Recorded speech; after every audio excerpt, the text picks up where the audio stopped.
शंकर और शिव तत्व के लिए आते हैं। यहाँ से बढ़ते हुए आइए हम आगे की तरफ चलते हैं।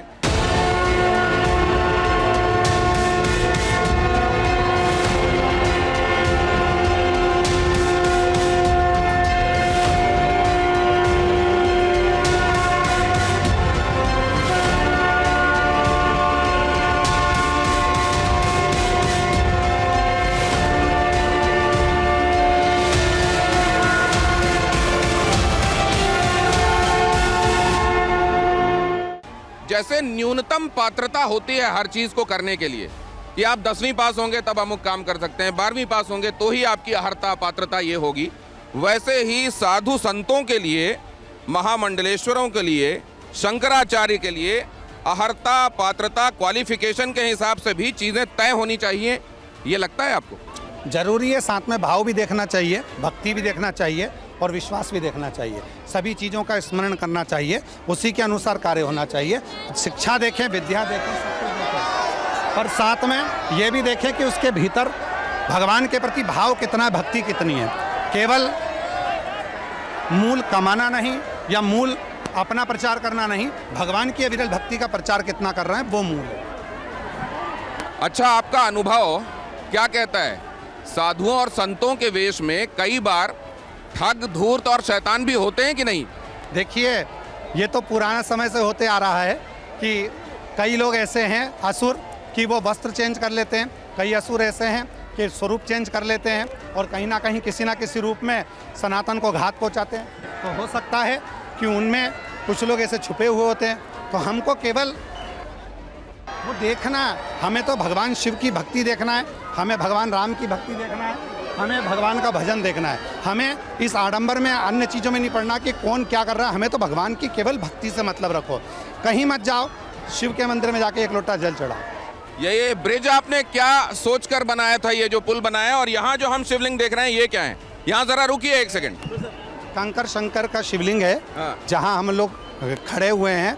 इसी धरा का ये एक कंकर है जिसको हम लोग पूजन के रूप में शंकर के रूप में रखते हैं, जिसको कहते हैं कंकर शंकर की धरा। वो इसी रूप में इसको पूजी जाती है। तो ये जो भीड़ यहाँ पर है, इनको मिलने, इनके अभिवादन के लिए आपने ये ऊंची जगह एक बनाई? नहीं नहीं नहीं, क्या होता था पहले नीचे से जाते थे आरती के लिए, तो भक्त लोग दर्शन के लिए एकदम आते थे आगे, तो कोई गिर पड़ ना जाए, इसीलिए इस ब्रिज का निर्माण किया कि यहाँ से आराम से शिव भक्तों को कोई प्रॉब्लम ना हो, परेशानी ना हो और आराम से हम लोग पूजन करने के लिए जा सके, आरती करने जा सके। अच्छा, पहले यहाँ पर दुर्घटनाएं भी हो चुकी हैं बड़ी तादाद में लोगों के आने की वजह से।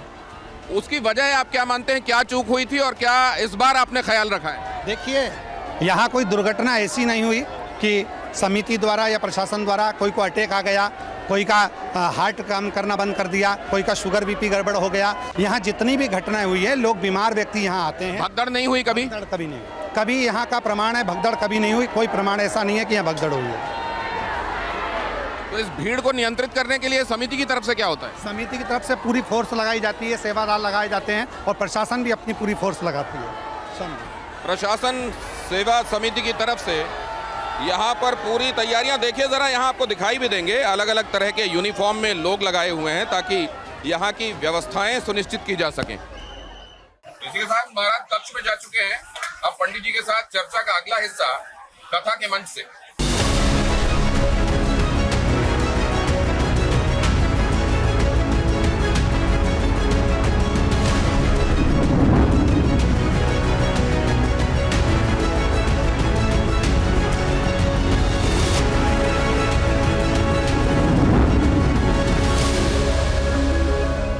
सबसे पहले तो ये कि ये जो युवाओं को आप इस तरफ ला रहे हैं, ये बड़े स्वागत की बात है। सनातन से जोड़ना, ये घरों में माँ बाप मुश्किल पा रहे हैं जिस काम को, वो काम आप आसान बना दे रहे हैं, इसके लिए आपको साधुवाद। लेकिन यहीं पर वो सवाल भी उपजता है कि जहाँ जवाहरलाल नेहरू ये कहा करते थे कि आधुनिक भारत के मंदिर जो हैं वो IITs होंगे, IIM होंगे, और यहाँ मंदिरों में, शिवालयों में आप एक लोटा जल लेकर जाइए, चढ़ाइए, सभी समस्याओं का हल हो जाएगा वाली बात कह रहे हैं। तो क्या ऐसा तो नहीं है कि अंधविश्वास बढ़ाया जा रहा है समाज में? इसमें अंधविश्वास का कोई कार्य नहीं है। जो कहा था वो आज भी है। भारत के जितने भी मठ और मंदिर हैं अच्छी शिक्षा दे रहे हैं, गुरुकुल चला रहे हैं, अच्छी चिकित्सा की ओर बढ़ रहे हैं। कई मंदिर, कई मठ ऐसे हैं जो बड़े बड़े मेडिकल कॉलेज, हॉस्पिटल खोले जा रहे हैं। दूसरा क्रम है एक लोटा जल, ये विश्वास का प्रतीक है। एक लोटा जल से मतलब केवल उतना है कि आप एक जगह स्थिर रहकर, भरोसा कर कर, विश्वास रखकर जब आप किसी कार्य के लिए जाएंगे, जैसे हम लोग अपनी व्यासपीठ से कहते हैं कि मेहनत को 4 गुना करिए, परिश्रम 4 गुना करिए, और उस परिश्रम के साथ में एक लोटा जल शिव जी को चढ़ाकर जाइए। क्यों? क्योंकि आपको वो बल प्रदान करेगा, आपको वो विश्वास देगा कि मैंने शिव जी को एक लोटा जल चढ़ाया है तो मेरे साथ में कोई शक्ति मेरे साथ में है। वो परब्रह्म परमात्मा जो मुझे गर्भ में भी संतान भोजन देता था वो आज भी मेरे साथ में है, तो उसको बल मिले। कि कई बार आपकी कही हुई बातों से बड़ा बवंडर हुआ। वो राधा जी के विषय में आपने बात कही हो, वो चित्रगुप्त जी के संदर्भ में आपने बात कही हो, या गोस्वामी तुलसीदास जी के संदर्भ में आपने बात कही हो। ये क्या था? ये आपसे वाकई मुंह से कुछ ऐसा निकल गया जहां पर भावनाएं आहत हो सकती थीं, या असल में आपने कहा कुछ और, मतलब कुछ और समझा गया, लेकिन आपने मामले को शांत करने के लिए माफ़ी मांग ली? देखिए, राधा जी का प्रसंग हो, ब्रह्म विवर्त पुराण सबके पास में है। केवल हमारे सनातन धर्म को तोड़ा ना जाए, उसके लिए हर तरह से पंडित प्रदीप मिश्रा झुकने को तैयार। सनातन नहीं टूटना चाहिए। ब्रह्म विवर्त पुराण एक एक बच्चे ने, राधा जी का जब प्रसंग उठा तो एक एक बच्चों ने घर में रखकर उसको पढ़ा कि उसमें क्या है। दूसरा प्रसंग तुलसीदास जी का है तो रामचरितमानस की चौपाइयों में ये वर्णन मिलता है तो उन्होंने भी पढ़ा।